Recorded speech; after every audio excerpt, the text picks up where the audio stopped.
Assalamualaikum warahmatullahi wabarakatuh. Kami dari kelompok 3 mata kuliah Akuntansi Syariah akan membahas mengenai akuntansi salam. Sebelum itu saya akan memperkenalkan anggota kelompok 3 terlebih dahulu. Yang pertama yaitu ada saya sendiri, yaitu Sita Anggreni. Kemudian ada Rosa Febri Nurusman dan ada Resti Aprianti. Untuk pembahasan yang pertama, saya akan membahas mengenai definisi transaksi salam terlebih dahulu. Nah, salam sendiri itu merupakan suatu kegiatan jual beli yang dilakukan oleh dua pihak, di mana pembeli barang tersebut melakukan pembayaran di awal, kemudian barang diserahkan di kemudian hari. Nah, akad salam ini biasanya dilakukan untuk memfasilitasi pembelian barang. Nah, biasanya ini dilakukan terhadap barang hasil pertanian. Kemudian, karakteristik transaksi salam dalam PSAK 103 itu karakteristik transaksi salam itu di dalam PSAK 103, di mana LKS ini dijadikan pembeli dan penjual. LKS sebagai penjual dan memesan ke pihak lainnya untuk disediakan barang pesanan tersebut. Maka cara ini disebut salam paralel. Kemudian ada rukun transaksi salam. Yang pertama, pada transaksi salam itu terdiri dari dua pelaku. Yang pertama ada pembeli, dikatakan nasabah, dan kedua penjual, dikatakan bank syariah. Dalam hal ini, kedua pelaku tersebut harus hasil balik dan memiliki kemampuan untuk memilih atau dalam artian mempunyai akal sehat. Dan apabila transaksi tersebut dilakukan oleh anak-anak, maka dapat dilakukan apabila mendapatkan izin atau memiliki wali. Nah, kemudian yang kedua yaitu hal ini ialah penjual dapat menyerahkan barang pada waktu yang telah ditentukan dan tepat waktu dengan kualitas dan jumlah barang yang disepakati di awal. Kemudian ada ketentuan pembayaran. Yang pertama, harus diketahui jumlah dan bentuknya, baik berupa uang, barang, atau manfaat. Kemudian harus dilakukan pada saat kontrak disepakati. Yang ketiga, ada tidak boleh dalam bentuk pembebasan hutang. Kemudian ada ketentuan barang. Yang pertama, harus dapat dijelaskan spesifikasinya. Yang kedua, ada penyerahan dilakukan kemudian. Dan yang terakhir itu pembelian tidak boleh menjual barang belum menerima. Oke, saya akan melanjutkan pembahasan dari teman saya, yaitu tujuan dan ruang lingkup PSAK 103. Yang pertama adalah tujuan. Pernyataan ini bertujuan untuk mengatur pengakuan, pengukuran, penyajian, dan pengungkapan transaksi. Dan menurut Bankers Exceptions, itu yang pertama, pernyataan ini diterapkan untuk entitas yang melakukan transaksi salam, baik sebagai penjual ataupun pembeli. Dan yang kedua, pernyataan ini tidak mencakup peraturan perlakuan akuntansi atas obligasi syariah yang menggunakan akad salam. Oke, selanjutnya saya akan menjelaskan mengenai akad salam paralel, di mana setiap akadnya di sini itu saling berhubungan namun tidak bertergantungan. Nah, akuntansi salam paralel ini ditetapkan pada halaman 204, di mana syarat akad salam paralel ini yang pertama adalah akad kedua antara bank dengan pembuat terpisah dari akad pertama antara bank dan pembeli di akhir. Nah, yang kedua akad tidak saling berketergantungan. Nah, dapat dilihat dari skema akad salam paralel, di situ ada pembeli, ada bank, dan juga ada pembuat atau bisa kita sebut sebagai pabrik. Di mana akad pertama itu pun antara nasabah dengan bank, dan akad kedua itu antara bank dengan pembuat atau dari pabrik atau petani. Selanjutnya saya akan menjelaskan mengenai akuntansi untuk pembeli. Pembeli di sini adalah pihak yang memesan barang baik dari LKS kepada pabrik maupun dari nasabah kepada LKS atau lembaga bank.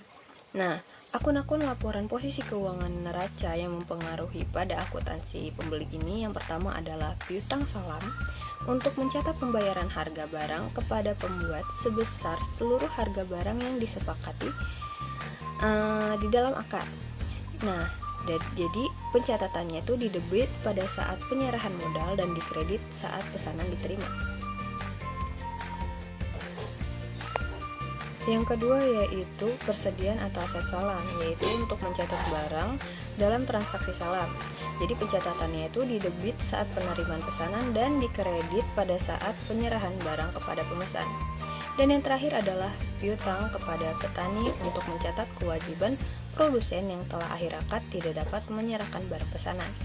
Jadi pencatatannya itu di debit pada saat akhir akad dan produsen belum menyerahkan barang, dan dikredit saat pembayaran. Adapun akun-akun laba ruginya, yaitu keuntungan penyerahan aset salam, dan yang kedua adalah kerugian penyerahan aset salam. Akuntansi untuk penjual. Nah, di sini penjual merupakan pihak yang menerima pesanan, bisa disebut produsen atau pembuat, dan bisa juga dilakukan oleh LKS kepada nasabah. Yang pertama, akun-akun laporan posisi keuangan. Itu akun-akunnya seperti hutang, salam, persediaan, hutang kepada LKS. Dan yang kedua adalah akun-akun laporan laba rugi, yaitu ada keuntungan penyerahan aktiva, kerugian penyerahan aktiva, kerugian salam, dan keuntungan salam. Dan yang ketiga adalah penerimaan modal. Yang keempat adalah penyerahan barang. Nah, penyerahan barang baik kualitas sama ataupun berbeda dengan akad, akun yang diakui sama yaitu hutang salam. Oke, baiklah. Di sini saya akan melanjutkan presentasi terkait penerapan PSAK 103.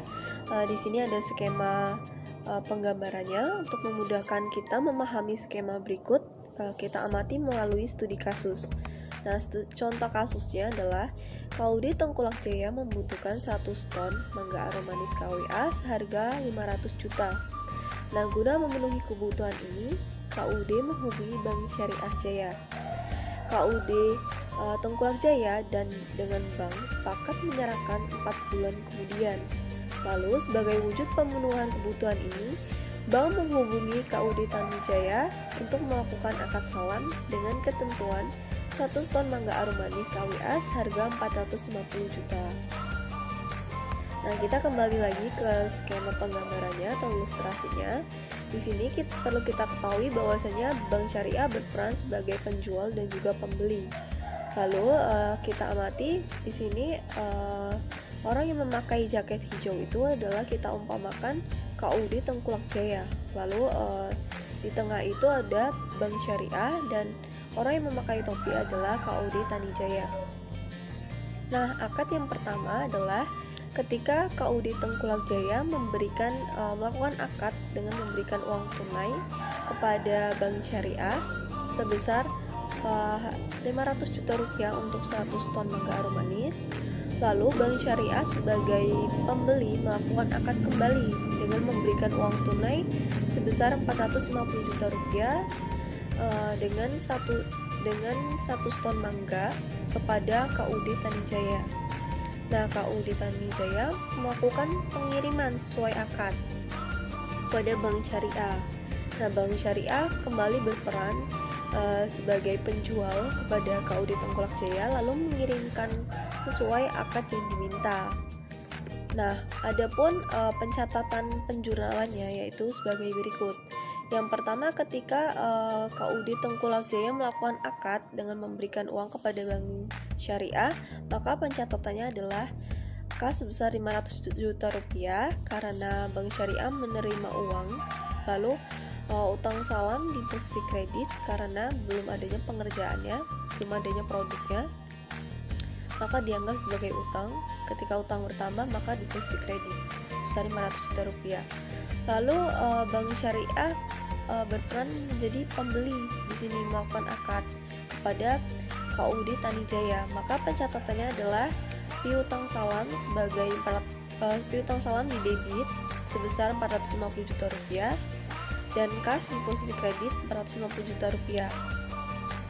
Dikarenakan di sini belum ada pengerjaan dari KUD Tanijaya, maka dicatat sebagai piutang salam. Sedangkan kasnya berkurang, maka di posisi kredit. Lalu adapun ketika Bank KUD Tanijaya mengirimkan sesuai akad, maka pencatatannya adalah sebagai berikut. Aset salam bertambah sebesar 450 juta rupiah di posisi debit, dengan piutang salamnya berkurang di posisi kredit 450 juta rupiah, dengan catatan menerima barang yang dipesan. Lalu ketika Bank Syariah mengirimkan sesuai akad sebagai penjual kepada KUD Tengkulak Jaya, maka pencatatannya adalah sebagai berikut. Utang salam di posisi debit sebesar 500 juta rupiah, lalu aset salam yang berkurang tadi di kredit sebesar 450 juta rupiah, lalu keuntungan yang bertambah di posisi kredit sebesar 50 juta rupiah, dengan catatan penyerahan barang yang dipesan. Nah, baiklah, itu saja yang dapat kelompok kami sampaikan. Kurang lebihnya kami mohon maaf. Billahi taufiq wal hidayah. Wassalamualaikum warahmatullahi wabarakatuh.